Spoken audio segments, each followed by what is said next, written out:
자, 우리 이제 장로교회 정치 원리 이제 2장 교회 정치입니다. 우선 2장에는 일반적으로 이제 하나님의 교회가 하나님의 별지시는 구속 계획의 중심에 서 있다. 요게 지금 요 초점을 포인트. 요게 이제 이 책의 이제 주요 내용의 이제 핵심인데, 그러니까 어떻게 이제 하나님의 교회 구속계의 중심에 서 있는지를 이제 쭉 이제 나열하고 있어요. 자, 우선 교회 하면은 이제 신약에서 사실은 물론 이제 구약의 광야의 교회가 있고 구약의 이제 교회 개념이 없다라고 말하기는 어렵죠. 왜냐하면 구약에도 하나님의 교회는 분명히 구약에도 있어요. 그리고 이스라엘 자체가 사실은 거룩한 하나님의 교회라고 봐도 사실은 뭐 틀린 말은 아니에요. 다만 이제 좀 더 이제 그런 그 구속의 하나님의 그 섭리와 그 경륜과 사역이 신약에서 또 확고하게 펼쳐지고, 또 이제 오순절 이후에 이제 교회가 세워짐으로 말미암아 본격적으로 더 이 하나님의 그 구원의 그 사역이 이제 이스라엘 그 유대인 안에서만이 아니라 이제는 이방, 뭐 이제 예수님이 마지막 그 지상 명령하신 말씀대로 진짜 온 민족, 정말 전 세계에 있는 모든 종족, 민족 다 이제 복음이 들어가는 그런 지상 명령을 주신 것처럼 이제 하나님의 구속 계획은 교회가 이제 중심에 있다고 보는 이제 봐야 됩니다.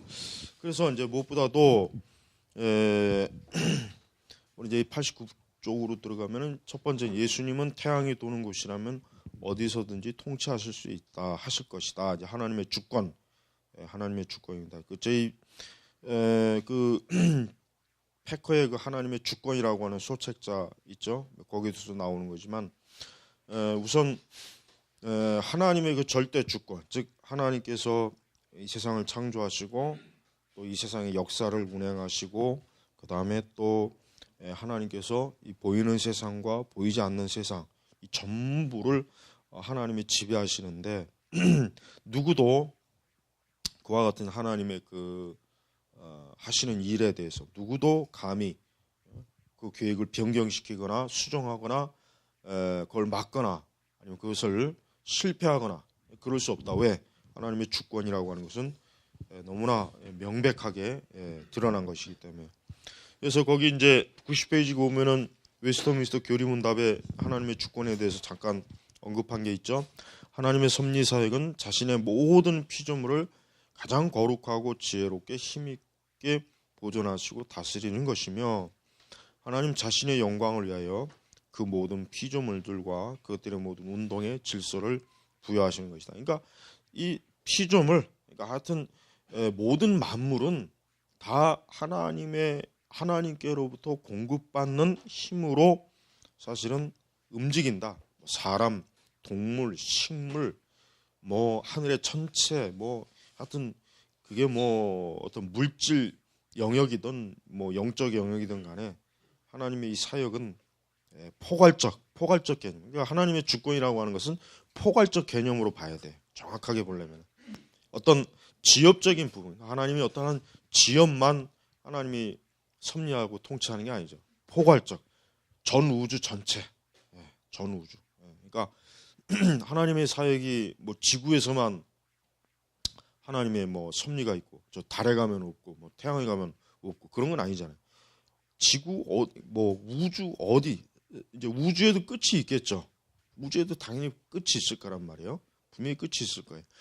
그 우주 끝 아니면 그 우주 끝을 또 넘어 또 다른 어떤 영역이 있다 할지라도 하나님의 통치와 주권은 하여튼 모든 영역에 다 넘쳐난다 하는 것을 교리문답에 이제 드러냈습니다. 그래서 패커는 또 거기다 뭐라고 합니까? 거기 특별히 하나님은 자신의 의지에 따라, 이게 중요한 거예요. 자신의 의지, 즉 하나님의 주권이라고 하는 것은 하나님의 의지의 우리 의지의 확장입니다. 하나님의 주권적 활동이라고 하는 것은 하나님의 의지적 활동이라고 이렇게 딱 다시 용어를 변경해도 전혀 문제 없어요. 즉 하나님은 당신이 하고 싶어하는 것, 그러니까 의지잖아요.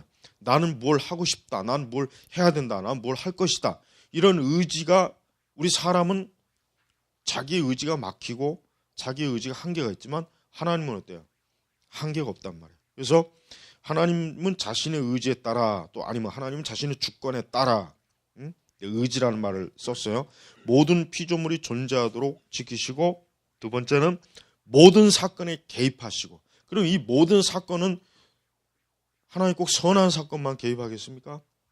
나쁜 사건에도 개입하죠. 즉 나쁘다는 건 뭐예요? 어떤 재앙, 전쟁, 정말 어떤 우리가 즉 사람이 볼 때 참 일어나지 않았으면 좋았을 텐데 하는 것, 그런 것까지도 하나님이 개입 사실 하십니다. 이게 굉장히 중요한 겁니다. 그 다음에 세 번째, 만사가 그 정해진 목적에 이르도록 인도하신다. 자, 그렇죠. 만사, 모든 일.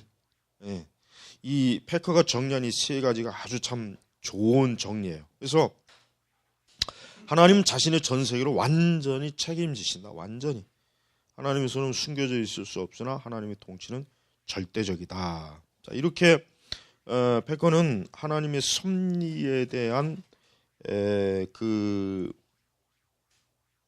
하나님의 주권적 섭리에 대한 그 부분을 아주 정확하게 일목요연하게 잘 정리를 했어요. 그러니까 우리가 바로 이와 같은 이 의지, 하나님의 의지의 주권적 사역의 중심에 뭐가 있습니까?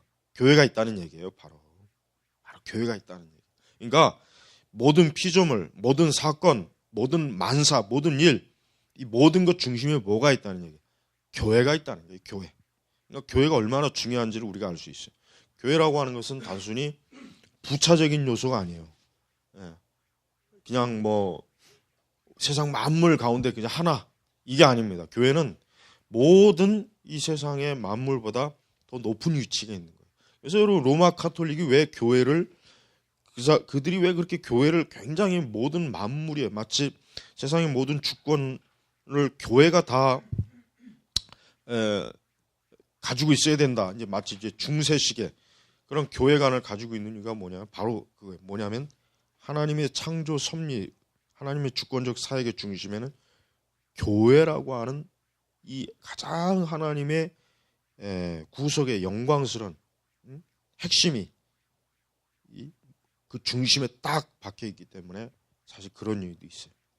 사실 우리 이제 물론 우리 개신교에서도 그렇습니다. 우리는 교회라고 하는 것을 어떤 만물과, 모든 만물과 그저 동급으로 뭐 어떤 부차적인 거나 아니면 뭐 그냥 뭐 다 동일한 그런 관점으로 보면 안 됩니다. 우리는 이 교회가 하나님의 섭리 사역, 하나님의 의지의 사역, 주권적 사역의 중심에 있다는 것을 우리가 알아야 됩니다. 그래서 거기 보면은 뭐 이렇게 본문 구절이 있죠. 뭐 다니엘 7장, 시편 2편, 시편 110편, 이사야 또 9장 6절 7절, 이런, 그러니까 하나님 이런 증거 본문을 통해서 하나님은 그런 주권적인 사역을 하신다는 것을 지금 보여주고 있습니다. 자, 특별히 이제 92조로 넘어가면은 예수님의 부활과 승천에 근거하여 예수님이 이와 같이 세계적이고 메시아적인 통치력을 가지셨다는 신약의 말씀들. 자, 거기 보면은 특별히 이제 고린도전서 15장 24, 26절 보면은 그 후에는 마지막이니 그가 모든 통치와 모든 권세와 능력을 멸하시고 나라를 아버지께 바칠 때라. 나라를. 그가 모든 원수를 그 발 아래 둘 때까지 반드시 왕으로 하시리라. 맨 나중에 멸망받을 원수인 사망이니라. 그러니까 예수 그리스도께서 모든 권세와 능력을 소유하신 분이에요. 그리고 결국은 뭐야? 하나님 아버지께 그 영광스러운 그리스도의 구속을 통해서 이루신 그 영광스러운 나라를 하나님께 바친다. 그리고 모든 원수, 심지어는 이 사망까지도 결국은 다 그리스도 앞에 복종케 한다는 것을 지금 보여주고 있습니다. 그래서 93페이지 가보면은 이제 예수님의 그 권세와 통치에 대한 부분을 여기서 좀 두 가지로 나눕니다. 첫째는 뭡니까? 본질적 통치와 본질적 통치, 아니면 뭐 지배, 통치란 말이나 지배란 말이나 같은 말이에요. 그분의 중보적 통치. 이게 두 가지로 이제 이렇게 나누어서 그리스도의 권세와 통치에 대해서 얘기해요. 그래서 거기 보니까 그 18세기 웨스터민스터 소유리 문답 해설가인 두 사람, 스코틀랜드의 두 사람이 교리문답에 대한 거 보면은 예수님의 나라는 얼마나 다양한가. 답이 뭡니까? 그분의 본질적 나라와 그분의 중보적 나라. 그럼 본질적 나라가 뭐냐? 그것은 절대적인 최고 권력이다. 그분은 성부와 동일하신 하나님으로서 본질적으로 처음부터 하늘과 땅의 모든 피조물에 대한 그러한 권세를 갖는다. 그의 왕권으로 만유를 다스린다. 그러니까 이 본질적 나라라고 하는 것은 굉장히 어때요? 그러니까 하나님께서 이 태초부터 하나님께서 이 세상 창조 이전부터 하나님께서 원래 소유하고 계셨던 그런 권력을 얘기하는 거예요. 원래. 자, 그러면 중보적 나라는 건 뭐예요? 중보적 나라. 중보적 나라는 그것은 중보자로서 그분께 주어진 교회 안에서 그리고 교회에 대한 주권적 권력이고 권위다. 그러니까 교회 머리는 여기 뭐 에베소 1장 나왔지만 일단 교회 머리는 그리스도예요. 그러니까 그 중보적이라는 말이 가장 키포인트겠죠. 그러니까 교회라고 하는 것은 그리스도의 중보에 의한 그러니까 그리스도의 중보적 사역으로 인해서 세워진 것이란 말이에요. 교회. 그러니까 이 중보적 통치라 이 부분은 당연히 교회. 그러니까 그분의 하나님의 교회에서 하나님의 주권적 의지, 그리스도의 주권적 의지와 권력, 권위가 절대적이다. 그렇게 보면은 되는 것입니다. 자, 그래서 로버트 댐니가 이제 한 말 중에 이제 그 전에 이제 승귀, 그러니까 승귀라는 말이 뭐겠습니까? 하나님께서 부활 후에 제자들과 잠시 있다가 이제 승천했잖아요. 근데 그러나 그 승천이라고 하는 것 자체, 하늘로 승천한 자체가 뭡니까? 하나님의 그리스도의 높아지심이에요. 이게 바로 이제 승귀라는 말로 그렇게 하죠. 뭐라고 했습니까? 교회는 예수님의 직접적인 통치 장소이다. 교회 구성원들이 그분의 시민이다. 그리고 그들의 유익을 위하여 그분의 능력은 모두 행사된다. 그러나 그분의 능력은 선하고 악한 모든 인류, 모든 천사 그리고 자연의 힘까지 확대된다. 그러니까 이 그리스도의 이 통치권이라고 하는 것은 이렇게 이제 댐니식의 이렇게 설명은 아까 뭐 두 가지로 나누는 것을 어떻게 보면은 두 번째 중보적 통치의 그 의미를 지금 댐니도 이렇게 얘기하지만 교회, 즉 교회라고 하는 것은 하나님께서 통치하시고 하나님께서 하나님의 뜻을 나타내시고 드러내시고 또 교회에 있는 모든 참된 구성원들은 그분의 하늘의 시민이죠. 그리고 또 그렇다고 해서 교회에 한정된 것이 아니라 뭐예요? 그분의 능력은 선하고 악한 모든 인류, 모든 천사 그리고 자연의 힘까지 확대된다라고 이렇게 볼 수가 있어요. 그러니까 우리가 이제 이런 걸 볼 때마다 이제 우리가 한 가지 좀 짚고 넘어가야 되는 것은 이 지상의 통치자가 교회 주인이 될 수는 없는 거예요. 예를 들면 영국 국교의 수장은 누굽니까? 왕이란 말이에요. 왕. 그다음에 이제 루터교도 역시 못지. 루터교를 스웨덴이나 이런 나라들. 루터교가 그 나라의 그 주 종교잖아요. 그 나라의 왕이 그 루터교의 수장이 된단 말이에요. 그래서 사실은 이제 그런 부분에서 이제 우리가 이제 알아야 될 것은 교회라고 하는 것은 이 지상의 통치자가 수장이 되면 안 되죠. 자, 그런 면에서 우리가 로마 천주교도 사실 보면은 로마 천주교도 엄밀한 의미에서 교황이 수장이란 말이에요. 사실은 교황이라고 하는 존재 자체는 성경에도 없고 근거도 없어요. 그러니까 물론 그리고 당연히 뭐예요? 당연히 또 교황이라고 하는 인위적인 즉 인간적 어떤 수장이라고 하는 것은 사실은 불필요한 거라고 불필요하고. 그러니까 우리는 어떤 교회가 어떤 마치 지상의 어떤 통치자들처럼 위계 질서를 세워가지고 어떤 하나의 지배 구조를 갖는 형태의 교회는 성경에 전혀 드러나질 않아요. 그러니까 그런 식의 교회라고 하는 것은 그것은 우리는 성경적 교회 구조라고 볼 수 없다. 이렇게 우리가 딱 단정을 져야 돼요. 그런 의미에서 우리가 이제 장로교 자체는 그런 어떤 교회를 사람이 어떤 최고의 통치자가 교회를 이렇게 치리하거나 지배하는 게 아니죠. 어떻게 보면 이제 장로교는 뭐 좀 민주적인 뭐 그런 교회 정치다라고 그런 얘기를 하잖아요. 그런 요소가 있는 건 사실이에요. 뭐 그게 딱 맞다라고 할 수는 없지만은 그런 요소가 있기는 하다. 그만큼 이제 교회라고 하는 것은 어떤 인간의 절대적 통치적 권력을 가지고 교회를 막 좌지우지하거나 교회를 막 들었다 놨다 그런 구조의 교회는 애초부터 뭐예요?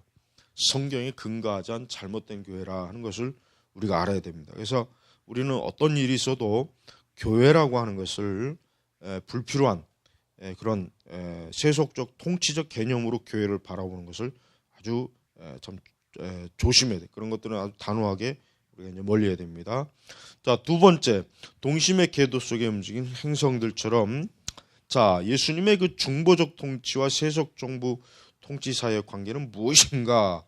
자, 이제 이 부분을 우리가 좀 사실 이 부분은 이제 역사적으로 우리가 알아야죠. 역사적으로. 사실은 뭐 이제 서구 역사는 오랜 동안 이 교회와 함께한 그리고 이제 특히 이제 중세 시대 로마 천주교가 어쩔 때는 교회 세속 권력보다 더 큰 권력을 자기들이 소유하면서 이 교회뿐만 아니라 이 세속의 이 권력까지도 동시에 잡은 그런 일들이 사실은 있었어요. 그리고 또 뭐 이제 우리가 알아야 될 것은 이제 이런 교회가 이제 세속 통치와의 관계는 사실 꼭 국가교회가 아니더라도 우리가 지금 이게 당장 예를 들면 과연 교회는 이 세상의 정부와 어느 정도의까지의 그 관계를 가져야 되느냐 하는 문제는 사실 굉장히 어려운 문제, 쉬운 문제는 아니라고. 그러니까 예를 들면 완전히 완전히 어떤 뭐 일부 이제 극단적 근본주의자들처럼 이 세상의 정부하고는 아예 아무런 관여하지 않는다. 교회는 오직 교회만이 절대적 통치권 영역을 가지고 있는다. 그러니까 교회와 세속 정부 간에 완전히 이 별개, 이 개별. 그게 이제 뭐 중세 시대 이제 아나베프티스트의 어떤 전통에서 오는 거고, 그 다음에 이제 그 칼빈 같은 경우는 사실 칼빈 자체가 이 제네바 시라고 하는 시의회, 그 당시는 사실 정부예요, 그죠?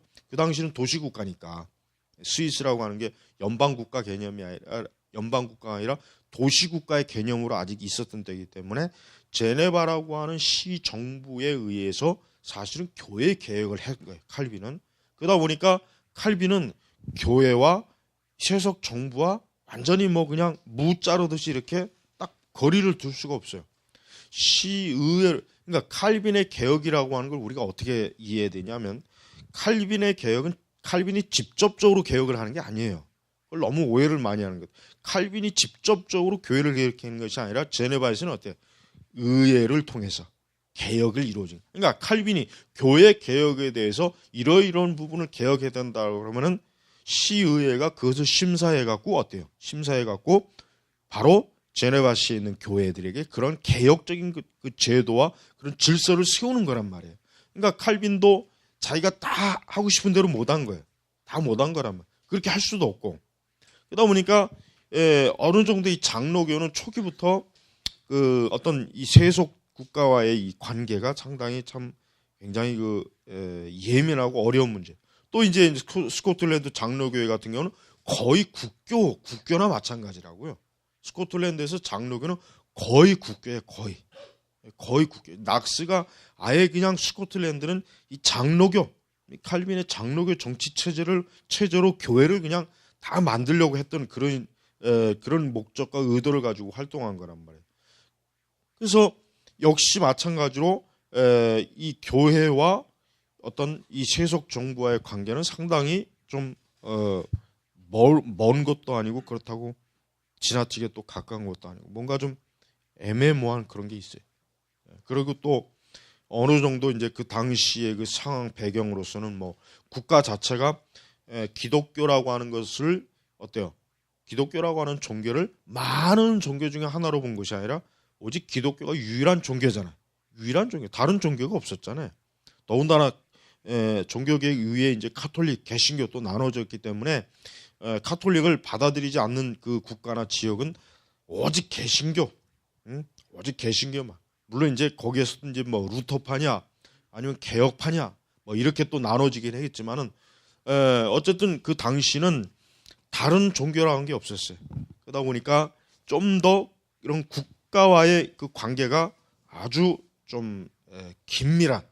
그러니까 서구의 역사를 보면은 교회와 맞물리는 게 굉장히 많아요. 유럽의 역사도 엄청나게 교회와 주거니 받거니 맞물리는 역사가 엄청나게 많다. 그러니까 우리가 교회사를 배우다 보면 결국 서구의 역사를 어느 정도 꿰뚫을 수밖에 없다고. 어느 정도 교회 역사가 어떻게 흘러오는 과정 속에서 세속 역사와 같이 서로 주고받는 마치 그냥 새끼 꼬이듯이 그렇게 꼬이다가 온 거기 때문에 사실은 그런 내용이 있어요. 자, 그래서 이제 동방교회와 서방교회 문제가 있죠. 동방교회는 굉장히 사실은 여기 보면 알겠지만은 황제가 교회를 굉장히 황제 자신이 교회 어떤 주권자로서 그러니까 교회를 책임지는 자로서 사실 역할을 많이 했어요. 그래서 여기도 보니까 황제 교황주의 뭐 이렇게 뭐 취할 정도로 동방교회도 나중에 서방교회 못지않게 굉장히 교회와의 그 긴밀한 관계 속에서 국가가 교회를 보호하는 개념으로 교회를 지키고 수호하는 개념으로 사실은 그러니까 동방교회가 이제 역사적으로 내려왔죠. 서방교회는 이제 사실 이제 서방교회는 주로 이제 로마교회죠. 로마교회. 그 당시에 이제 물론 처음에 이제 그 교회가 이제 예루살렘, 안디옥 이렇게 퍼지면서 5대 광구로 나누죠. 그 중에 이제 뭐 콘스탄티노플하고 그다음에 이제 로마 이 두 교구가 나중에 가장 영향력이 커지다가 콘스탄티노플이 나중에 이슬람 군대에 의해서 정복되고 난 다음에 이제는 서방의 로마 교구가 굉장히 아주 커져버려. 아주 뭐 독보적인 그러한 가장 중요한 교구가 돼버려요. 이제 그런 그 역할 속에서 이제 교회라고 하는 그 문제는 단순히 교회가 아니라 이 서방교회 자체도 이제는 종교개혁 이전까지는 교회가 거의 뭐 세속 정부를 뛰어넘는 그런 아주 절대적인 권력을 가지고 있었잖아요. 그래서 뭐 카노사의 굴욕이라든가 이런 왕이 교황에게 무릎을 꿇고 교황에게 자신의 안전을 보장받을 정도로 이 교회 권력이라고 하는 게 엄청나게 커졌다고. 그러니까 이 세속 정부의 역사와의 관계는 기독교 역사에서 이게 뗄래야 뗄 수가 없는 게. 그러나 아쉬운 것은 우리가 이제 복음서를 보면 알겠지만 복음서도 그렇고 이후에 이제 사도행전을 보면 알겠지만 사도행전에는 국가 교회라고 하는 개념이 없어요. 그죠? 사도행전은 순수하게 뭐예요? 교회가 그 지역에 세워져 갖고 그 지역에 교회의 뿌리를 내리고 그 지역에서 복음을 전하고 그러다가 또 다른 곳에 교회가 개척이 세워지고.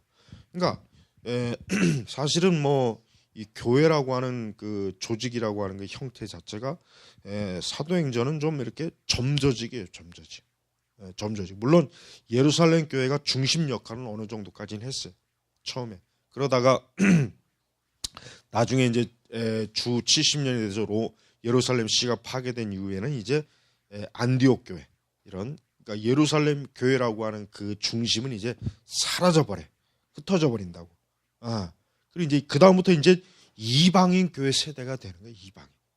그때부터는 이제 그 전까지는 유대인들이 교회 주류였는데 그 예루살렘 성전 파괴가 되고 난 뒤에는 뭐예요? 이젠 이방인들이 교회 주류가 돼서 교회를 형성하게 된다고. 근데 문제는 뭐냐면 그 시기가 이제 그 전까지는 교회와 세속 정부라고 하는 것은 아예 별개의 개념으로 가지고 있다가 이방인들이 이제 교회 주도적으로 들어오면서 그때부터 이제 어떻게 돼요? 교회가 서서히 세속 정부와 이제 어느 정도 거리가 점점 가까워지는 거예요.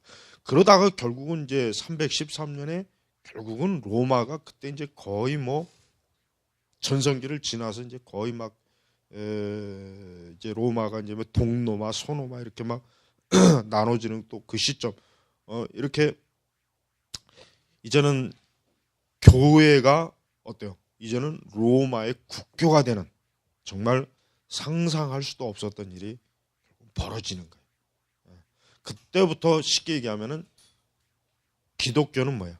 이 세속 권력과 이제는 뭐야? 뗄래야 뗄 수 없는 관계가 형성이 되는 거란 말이에요. 그래서 우리는 이제 이런 부분에 있어서 서구의 교회는 이제 그렇다 치고 예를 들면 이제 우리나라 교회는 애초부터 뭐 국가교회란 개념도 없었고 그렇다고 뭐 기독교의 뿌리가 오래 내린 것도 아니고 그러니까 우리나라는 지금 뭐 어떤 기독교가 정부와 어떤 관계를 맺느냐라고 하는 이런 부분에 있어서 상당히 좀 정리가 안 되는 그런 정리가 안 돼. 물론 이제 1950년대, 60년대, 70년대, 80년대까지 교회는 대체로 어때요? 친정부적인 그 성향을 가지고 있어요. 좀 정부 편에 좀 뭔가 좀 이렇게 그러나 이제 90년도를 지나서 이제 서서히 이제 교회라고 하는 그 우리 한국 교회 내부에서 여전히 이제 교회는 좀 그런 친정부적인 그런 색채가 강하지만 그러나 이제 이렇게 보면 또 그렇지도 않아요. 이제 수년 전부터 이제 보면은 이제 교회 내에 있는 많은 그 좌파들이 이제 많이 기생충처럼 나온 뒤부터는 이제는 교회가 친정부적인 교회라기보다는 조금 거리를 두는 그런 내용들이 많아요. 그러니까 우리나라 개신교 발달 역사를 보면은 이 정부와의 이 정권과의 관계가 굉장히 미묘한 게 많았어요. 아주 많았다고. 특히 이제 보수적인 교회들은 대체로 정부를 지지하는 편에 섰다고. 그래가지고 뭐 옛날에 이제 80년도에 뭐 전두환 같은 사람, 전두환 대통령이 이제 뭐 종교계 어떤 종교계 지지를 받기 위해서 이제 종교 지도자들을 모아놓고 이제 뭐 그때 이제 뭐 우리나라 그 교계 대표되는 사람들도 가서 이제 축복기도도 해주고 그런 일도 있었단 말이에요. 그리고 뭐 그 전에 이제 또 60년대 이런 뭐 70년대 박정희 정권 때도 기독교는 대체로 정부 편에서 많은 그 좀 어떤 지지를 보내고 그랬어요. 그러다 보니까 이제 정권에서는 이제 기독교에 좀 나름대로 많이 편의를 봐준 어떤 그런 것도 그래서 이제 엑스폴로 같은 것도 빌리그램 이것도 그 이제 정권에서 많은 협조를 해줬단 말이에요, 사실은. 이제 그런 거를 이제 그 뭐 민주화 운동한다거나 이 좌파 계열의 기독교도가 아주 계속 우리나라 그 좌파 정권이 들어온 뒤부터 보수 교회를 막 비난하고 욕하는 거예요. 너희들이 이 독재 편에서 갖고 독재자에게 뭐 협력했다. 우리는 그때 감옥에서 고생했다. 막 이딴 식으로. 그러니까 이 좌파들은 이 좌파 안에 있는 기독교 이 사람들은 기독교인이 아니에요. 이 사람들 이놈들은 정치꾼들이에요. 기독교라고 하는 명찰을 하나 살짝 조그만 거 붙였을 뿐이지 전부 다 정치꾼들이에요. 이것 때문에. 이것들은 어떤 하나님의 교회, 뭐 하나님의 나라, 뭐 선교 이 모든 걸 우리 정치적인 관점에만 오직 거기에 초점을 둬. 다른 데 안 둬. 그러니까 걔네들에겐 복음이니 뭐니 이런 거 중요한 게 아니에요. 그죠? 민주화, 뭐 자유, 뭐 투쟁, 어떤 이런 것들, 어떤 정권 타도, 뭐 군사적 때 타도 오직 교회 안에서 이딴 걸 가지고 막 그 설교하고 뭐 자기들끼리 모여서 이러니까 사실은 그런 정치색이 강한 교회는 어때요? 성장을 안 하잖아. 전혀 누가 그런 거 들으려고 누가 교회 가겠어? 정신 나간 놈들이나 들어가서 거기 가서 앉아 있지. 그러니까 그런 정신 상태를 그런 아주 정치적 생각 가진 사람들만 그런 교회 나가고 그런 데 빠져 있지. 대다수 우리 한국 교인들은 어때요? 사실은 좀 어떤 그런 정치적 관점으로 지나치게 어떤 교회나 국가를 바라보는 걸 싫어한단 말이에요. 그러나 이제 90년대 들어와서 우리나라에 좌파 정권이 들어오면서 많은 기독교인들이 위기감, 왜? 어떤 반미 성향의 그 정권을 보면서 이건 뭔가 아닌 것 같다. 뭔가 이건 이래가지고 안 되겠다라는 그런, 우리 그동안 그래도 교회 내에는 많은 우파성의 그런 분들이 이래가지고는 안 되겠다 해가지고 이제 한미 동맹 막 지지 뭐 그런 걸 이제 그다음에 이제 좌파 정부하고 이제 대립하는 그런 형태. 이제 그런 형태를 좌파들이 보면서, 좌파 진영에서 보면서, 야, 요거 우파 기독교를 죽여야 되겠구나, 요놈들 때문에 여론이고 안 되겠구나 해가지고 어때요? 그러니까 방송에서 맨날 교회 비리 캐는 거야. 털면 먼지 안 나는 것이 없다 이거지. 그러니까 캐는 거야. 계속 해가지고 계속 방송에다 떠들고, 목사도 왜 세금 안 내냐? 막 계속 떠들. 그러니까 어떤 반기독교적인 그들이 말하는 기독교는 우파. 그러니까 자기들이 볼 때 우파로 규정한 친미적인 좌파 정권에 대해서 좀 뭔가 대립적인, 독재 정권 시절에는 뭐 독재자하고 가깝다가 좌파 정권 들어가니까 또 뭔가 좀 대립된다. 그러니까 걔들이 그런 관점으로 바라보니까 사실은 우리나라가 지금 이렇게 흔히 얘기해서 뭐 안티 기독교 있죠. 안티 기독교 세력. 이게 언제 나왔어요? 좌파 정권 때 나왔단 말이에요. 그러니까 우리가 생각할 때는 그거는 명명백백해요. 이거는 뒤에서 그 당시에 정권을 가지고 있던 놈들이 의도적으로 기독교를 죽이기 위해서 어떻게든 기독교를 대사회적으로 그 이미지를 깎고 목사들을 아주 그냥 부끄럽게 만들고 교회 비를 캐고, 그래서 맨날 그거를 방송과 신문 언론에 자신들의 그 좌파 진영의 거기서 떠들어가지고 계속해서 한국 교회에서 어때요? 기독교를 나쁘게 인식을 보게 만드는 그 전략을. 근데 그게 성공해 버렸어요. 이제는 오히려 뭐예요? 교회 내에 있는 좌파주의자들이 어때요? 이제는 어떤 교회라고 하는 것을 순수한 복음의 영역으로 이제는 보다는 자신들의 정치적인 어때요? 활동하는 숙주, 매체로 보고 있단 말이에요. 이게 지금 큰 문제. 그래서 우리가 거기 오늘 말씀이 뭐라고요? 요한복음 18장 36절 그 책에 뭐라고 나왔어요?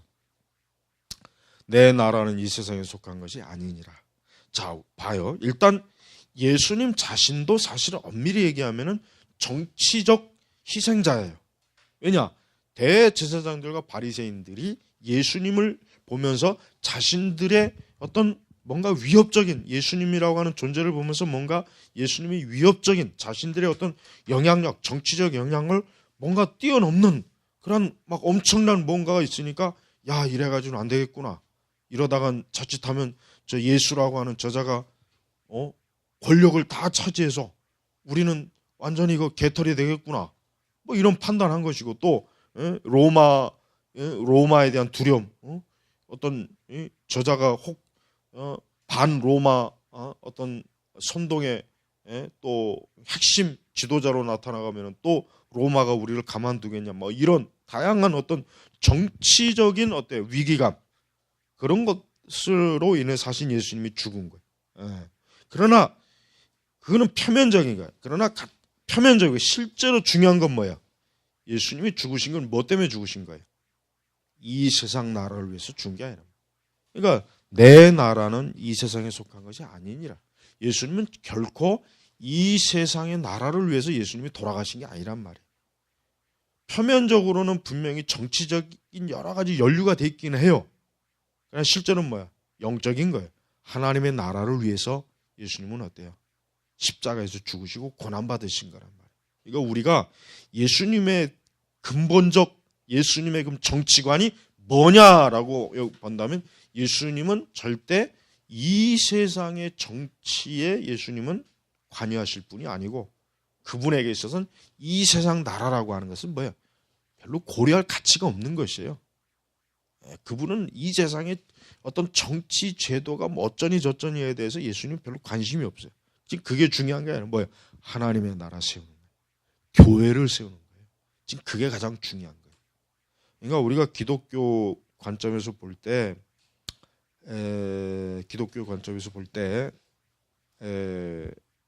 참 이게 예민한 문제예요. 왜냐? 이거는 우리나라의 특별한 상황의 문제. 왜? 우리나라는 남과 북이 갈려 있잖아요. 남과 북이 갈려 있단 말이에요. 저들은 공산주의고 우리는 민주주의예요. 자, 그런데 공산주의는 교회를 파괴하고 박멸하는 집단이에요. 그렇다면 물론 교회가 정치적으로 뭐 세상에 나가서 뭐 기독교 정당을 그럴 필요는 굳이 없겠죠. 우리나라 같은 경우는 역사적 뿌리가 없으니까. 그러나 나는 정상적인 기독교인이라면은 절대로 저 북한 공산주의 같은 저런 집단에 대해서 호의적으로 대해야 한다는 건 그것은 생각할 수도 없는 거예요. 더군다나 무슨 뭐 하나님의 사랑이니 뭐니 이딴 주제를 가지고 북한을 돕는다는 건 그건 있어서도 안 될 일이에요. 왜? 적국을 돕는 거예요.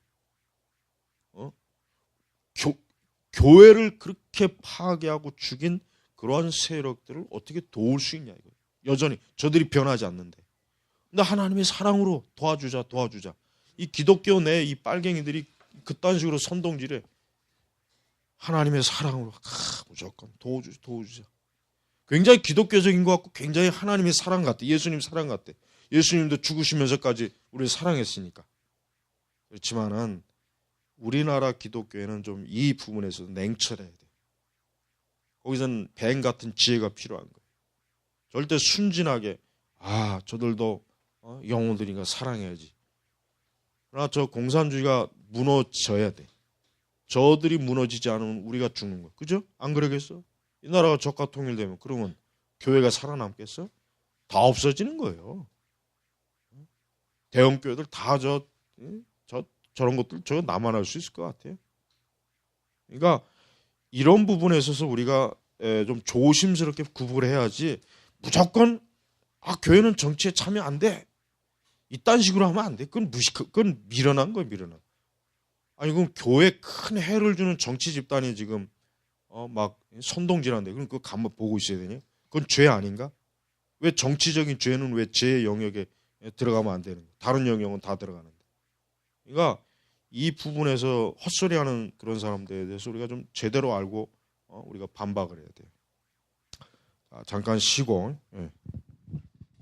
아주 우리가 이 책 내용뿐만 아니라 우리가 당면한 지금 우리 자신들이 당면한 우리나라 교회 또 교회 역사와 밀접하게 중요한 관계가 있습니다. 자, 그래서 첫 번째 그리스도의 나라의 본질과 그리스도 나라의 교회의 자격 이 두 가지 관련된 차이가 있다.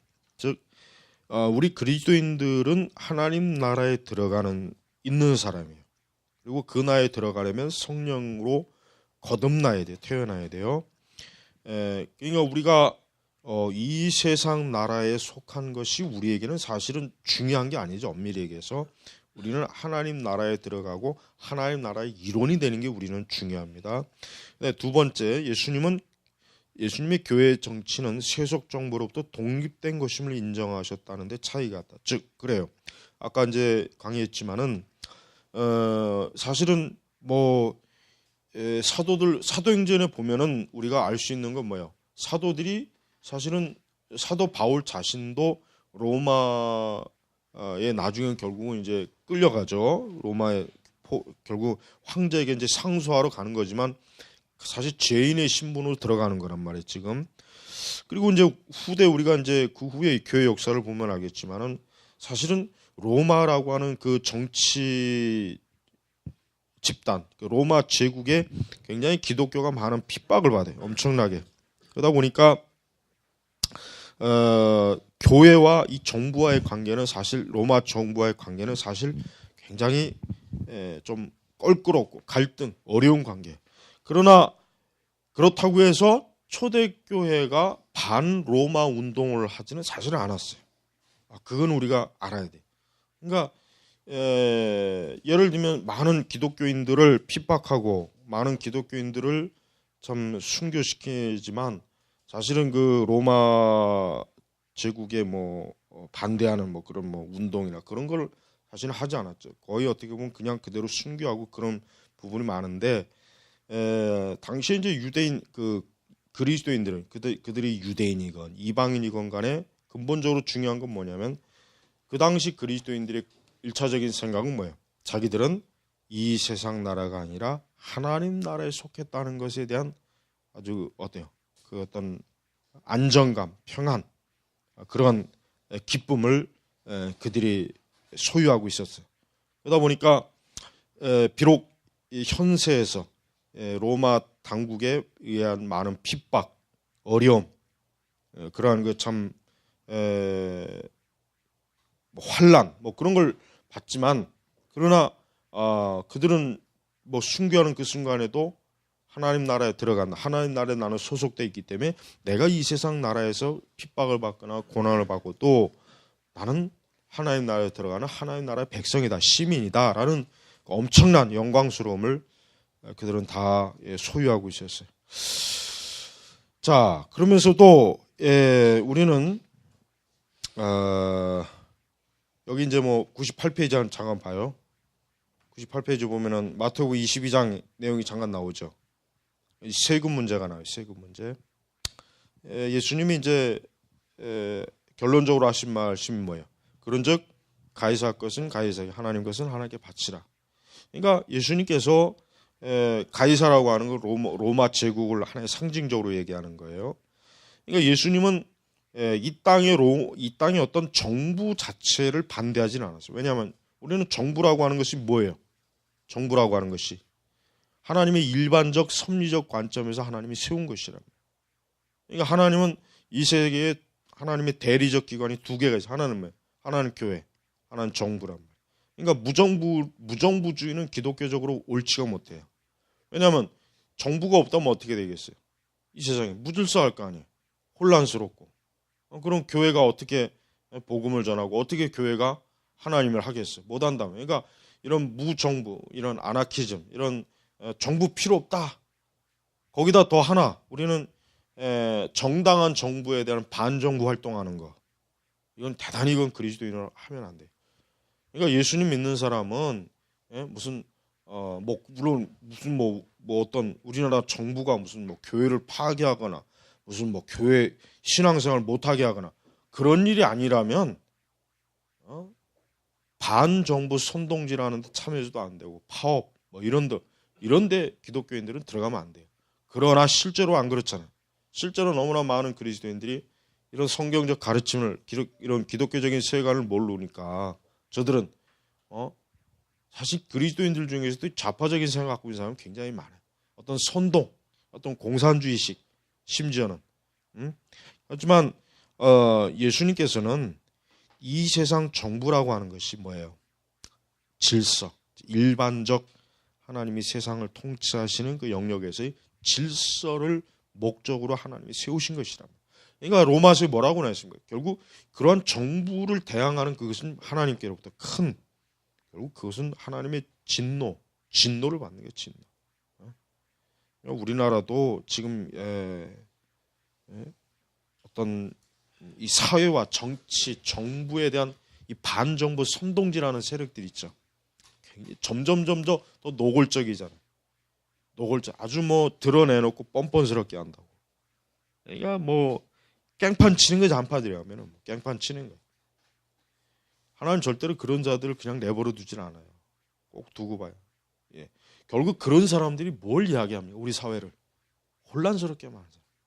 때문에 우리 사회를 분노하게 만들고, 우리 한국 사회가 분노가 많다 그러죠. 분노. 왜 그래?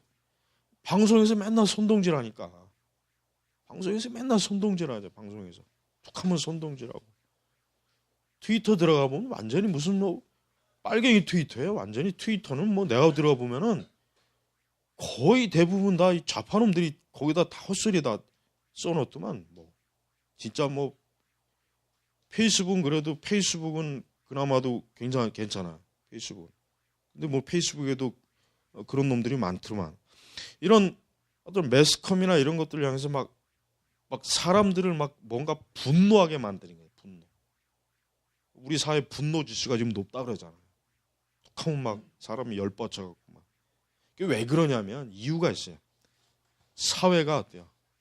언론이나 매스컴 이런 것들 문화가 선동적인 것 때문에. 그리고 빨갱이들의 전형적인 수법이 뭐야? 예전에 구소련, 예전에 그 레닌이나 이런 놈들이 어떻게 했는 줄 알아요? 혁명 일으키기 전에 전부 다 문화적으로 선동질했단 말이야. 베트남에서도 그렇지, 우리나라 그렇지. 이 공산주의가 들어가면은 제일 먼저 하는 게 뭐냐면 선동 문화 일으키는 거야. 선동. 신문, 잡지, 방송, 라디오 이런 걸 해가지고 막 뭔가 모르게 사람들이 평소에는 그냥 조용했던 사람들이 어떤 그런 선동 구호 보면 막 괜히 막 열뻗치거든. 이게 점점 지금 심해지고 있어요. 지금 큰일이에요. 점점 지금 심해지고 있다고. 점점 가라앉질 않아요. 근데 교회가 거기에 같이 들러붙어 갖고 그 짓 하면 안 되죠. 그리스도인 안 그래요? 그리스도인들은 하나님 나라에 바라보면서 천국을 소망해야 돼. 그리고 성경에 뭐라 그랬어요? 이 세상과 정부를 위해서 기도하라 그래요.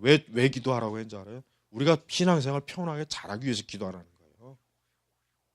목적이면 우리가 이 땅에서 신앙생활 잘하고 복음 전하는데 지장 없도록, 믿음 생활에 지장 없도록 하기 위해서, 그러기 위해서 위정자들을 위해서 기도하라고 했단 말이에요. 그러기 위해서. 그 목적이 신앙 때문에 기도하라고 한 거란 말이에요. 근데 지금 보니까 기독교인들마저도 이런 반정부 그런 좌파 그런 자들의 그 선동구의 그런 책들, 그런 기사, 그런 뭐 노래 그런 거에 영화나 문화 이런 데 영향 받아가지고 거기에 같이 들러붙어 갖고 이 교회에서 그런 세미나하고 설교하고 그런 식으로 한다면은 어떻게 되겠어요? 큰일 난단 말이에요. 큰일 난다. 그러니까 우리는 궁극적으로 우리는 하나님 나라 속한 사람. 우리는 이 땅에서 신앙생활을 온전하게 잘하고 그대로 우리가 하나님 나라에 가면 그거로 끝이에요. 뭐 이 세상이 뭐 뒤지고 볶든 죽든 망하든 그건 우리 관할이 아니란 말이에요. 그거는 어떤 사람들은 굉장히 무책임한 태도라고 하더라고. 어떤 사람은 그런 놈들이 주로 읽는 책이 보네포 책이에요. 그런 말하는 애들이 주로 읽는 책들이 그런 보네포식의 그런 어떤 또 민중신앙인, 해방신앙 이런 데 물든 애들이 그건 무책임한 거다. 그리스도인이 이 사회적 책임을 이 사회적 책임을 다하는 게 뭐예요? 경건하게 사는 거예요. 그리스도인이 이 사회에서 사회적 책임을 가장 잘하려면 경건하게 사는 거예요. 경건하게 사는 거. 그걸 하는 거지 머리 두들르고 선동질하는 게 그게 사회적 책임을 잘하는 게 아니죠. 지금 참 갈수록 큰일. 우리가 그리스도인들이 정말 제정신 차리지 않으면은 참 어려운 시대가 와요.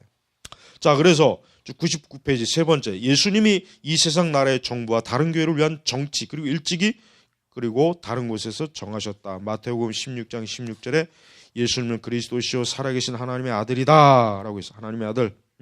예수님께서는 베드로에게 사명을 주셨어요. 뭔 사명 주셨습니까? 잠깐 거기 나오죠. 내가 이 반석 위에 내 교회를 세우리니, 내가 이 반석 위에 내 국가가 아니에요. 뭐요? 교회를 세우리나 그랬잖아요. 교회를. 이게 뭐 카톨릭은 이 말 가지고 교황의 수장권 주장하는 어리석은 짓을 하지만 그건 뭐 완전히 그거는 잘못된 것이고, 예수님이 베드로에게 위임하신 명령이 궁극적으로 뭡니까? 하나님의 교회예요. 교회.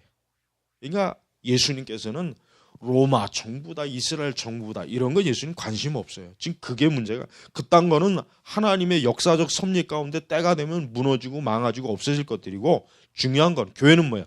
영원하잖아요. 영원하잖아요. 교회가 망합니까? 교회가 문 닫습니까? 교회는 이 세상이 종말이 와도 교회는 하나님 나라에 뭐 어때요? 영원히 있는 거예요. 영원히 있는 거란 말이에요. 그러니까 우리 그리스도인은 이 하나님 나라, 이 교회에 대한 궁극적인 소망을 거기다 다 둬야지 이 세상은 중요한 게 아니에요. 옛날에 누가 그랬죠? 하나님이 너에게 소원을 물은다면 이 나라의 독립이 어쩌고 저쩌고 3번 헛소리 했죠. 그건 잘못된 거예요. 그런 민족주의적 교회관 가지고 건 썩어 빠진 거란 말이에요. 우리는 빨리 이 세상에 복음이 다 전해져서 주님이 빨리 오는 게 우리의 소원이에요. 이게 소원이지 무슨 그러니까 일제시대 때 그런 민족주의적 교회관이 완전히 교회를 말아먹어버렸어요. 그 영향을 지금 YW YM 요런 데가 다 지금 아주 거기는 완전히 좌파들이 다 지배하고 있더만 그 기관들은. 참 참 기독교의 뿌리를 가지고 세우는 사회 기관이 온전하게 남아나는 게 없어요. 학교건 구호단체건 사회 기관이건 전부가 나중에 보면 세속주의자들이 전부 다 들어차가지고 참 그런 거 보면 너무 답답해요. 너무 답답해. 응? 자, 그 웨스터민스터 신앙고백 봐요. 100페이지. 주 예수 그리스도의 교회 머리 되시는 분은 달리 아무도 없다. 그리고 로마의 교황 역시 어떤 힘이든지 교회 머리가 될 수 없다. 예. 얼마나 지금 참 명명백백하게 지금 교회 머리, 교회 주인 확 나오죠.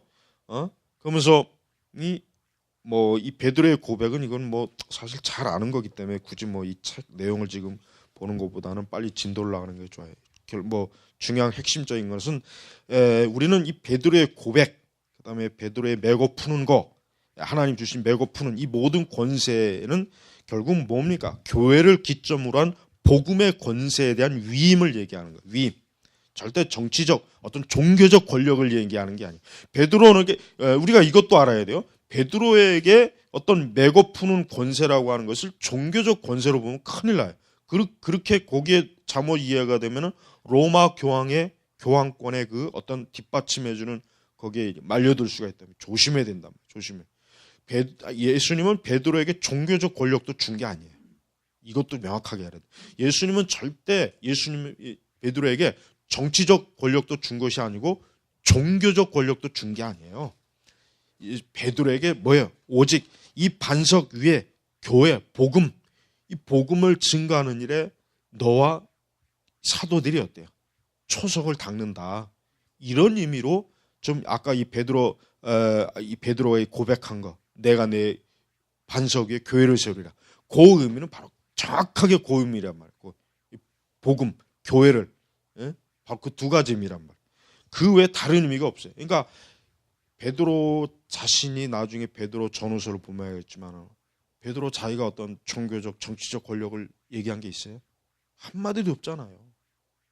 베드로가 예수님께로부터 그런 위임을 받았지만 나는 예수님께로부터 정치적 종교적 권력을 위임받은 자다라고 거기 쓴 말이 있냐고. 단 한마디도 없단 말이에요. 없단 말이에요.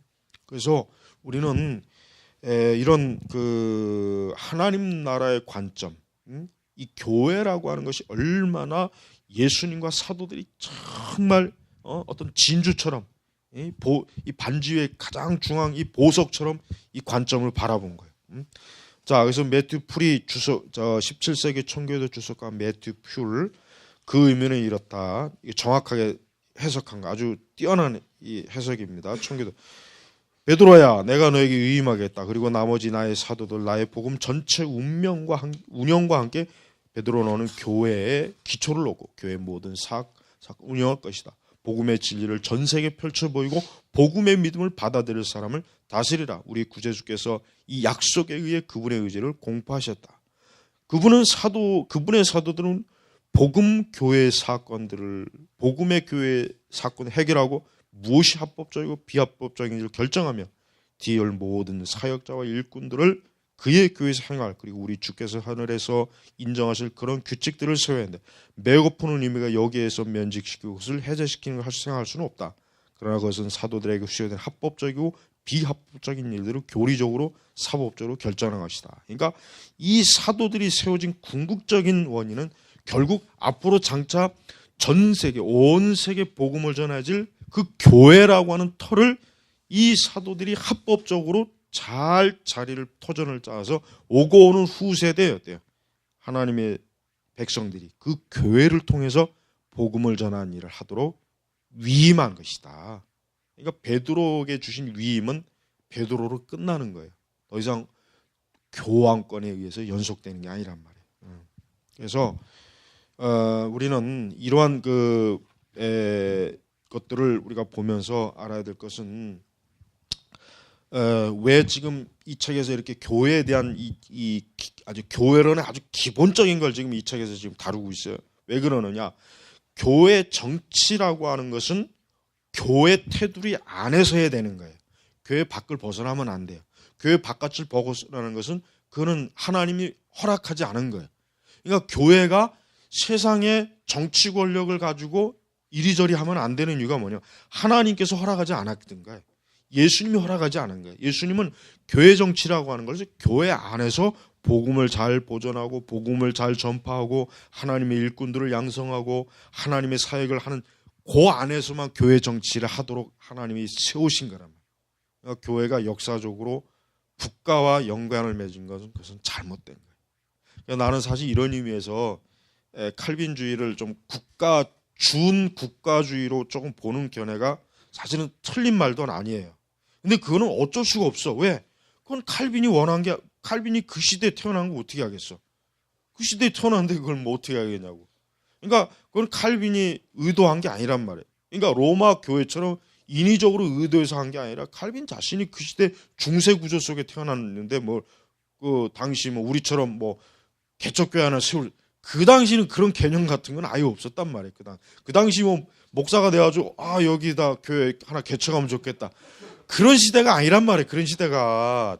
그러니까 지금의 관점으로 그걸 보니까 칼빈이 국가주의 아니냐 뭐 이렇게 비판하는데 너무 몰라서 그런 거야. 몰라서 그 시대를. 그 시대는 교회라고 하는 것은 지 마음대로 세우고 싶다고 세우는 게 아니란 말이에요. 신학교 졸업했다고 해서 여기다 교회 개척해야지. 그런 세상이 아니란 말이에요. 그런 세상이. 개혁교회도 철저하게 교구 개념으로 세워지는 시대인데 나 후대에도 그걸 모르고 왜 스위스 제네바 시와 왜 결탁해서 왜 교회를 세우냐 이딴 식으로 막 비판을 하잖아요. 비난을. 그러니까 너무 무식한. 그러니까 지금 시대만 알지 그 중세 시대 구조와 사회와 의식을 전혀 모르니까 그런 얘기를 하는 거란 말이에요. 그러니까 우리가 역사를 바라볼 때 중요한 게 있어요. 교회 역사도 있지만은 우리 시대 관점으로 과거를 바라보면 안 돼. 그럼 안 맞아. 그 시대가 어떠했는지를 그 시대의 관점으로 보고서 비교해야 정확하게 결론이 나오지. 우리 시대 관점으로 과거 1000년, 2000년 보면은 이게 너무나 미스날 게 한두 가지가 아니에요. 특히 교회 역사도 잘 봐야 돼. 교회 역사도 지금 관점으로 중세 시대를 바라보면은 안 되죠. 중세 시대의 관점으로 중세를 봐야 이게 답이 나오지. 안 그래? 그러니까 교회 역사도 너무 무식하지만 이해도 못하는 사람들이 이렇게 함부로 이게 칼빈이나 칼빈의 사역, 칼빈주의를 비난하는 거란 말이에요. 모르니까. 그래서 오늘은 이제 여기서 결론 낼게요. 교회 사역이라고 하는 것은, 교회 정치라고 하는 것은 교회 테두리 안에서 이 복음을 전하는 데 필요한 일이기 때문에 교회 정치가 교회 범위 안에서 이루어져야 되는 거예요. 그 범위를 벗어나면 안 돼요. 그런 의미에서 우리는 좀 더 지금 시대가 훨씬 나은 시대, 그런 면에서 우리는 진짜 교회가 독자적으로 뭘 해도 그냥 간섭하지 않잖아요. 적어도 우리가 뭐 이거 한다고 해서 국가에서, 시에서, 뭐 구청에서 간섭하는 건 아니잖아요. 우리가 범법 저지르지 않는 한. 안 그래? 그러니까 우리는 칼빈 시대보다 훨씬 좋은 여건 속에 지금 교회를 복음을 전할 수 있는 시대예요. 지금 적어도 우리 사회는. 그러니까 그 관점으로 이해해야 된단 말이에요. 그런 관점으로. 자, 다음 시간에 이제 좀 더 이 부분을 정확하게 하고 다음 시간에 이제 2장을 한번, 2장도 꽤 길어서 하여튼 다 끝내보기로 한번 하겠습니다. 자, 여기서 마치겠습니다.